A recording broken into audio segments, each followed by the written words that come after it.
It appears that Meghan and Harry are in the firing line again over this hot and contentious issue. But as ever, what is it about? Hi, good morning, Neil Sean here in the heart of London. Nice to see you today. Thank you so much for your company. Still a lovely bright day today. Yes, I know I go on about the weather. Can't help it. When you're out and about filming as much as me across London and sometimes the United Kingdom, you are ruled by the weather. You have to take so many things. Make sure you've got a hat, a scarf, the gloves. It can change, as we often say here in England, at the turn of a sixpence. Does anybody remember those? You're showing your age. I don't remember them. What do you mean you do? I don't. Back as ever to your breaking royal story of the day. This particular royal story also centres upon the Caribbean tour of Catherine and William. And on a more serious note, there's been a lot of backlash about colonialism and slavery topics, stuff like that. And a lot of people over here are getting rather excited and trying to blame a lot of the situation upon the former royals known as Harry and Meghan.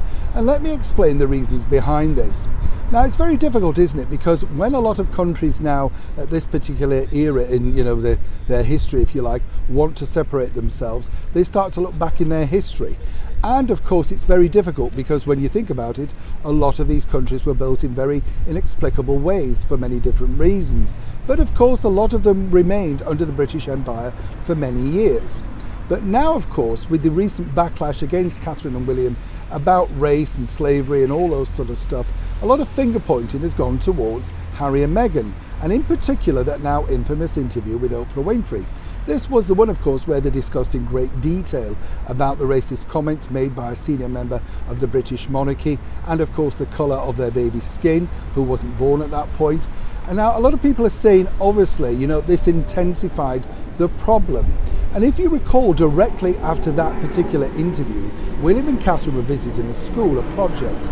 And for the very first time, someone broke rank in the press corps, a man from Sky News, which wasn't really much of a shock. They don't have much decorum over at Sky News, let me tell you.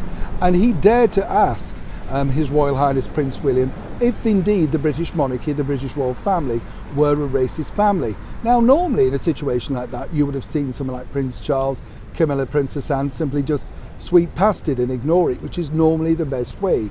Sadly though, Prince William was very angry, we could see this, and famously now said the royal family, the British royal family, are definitely not a racist family.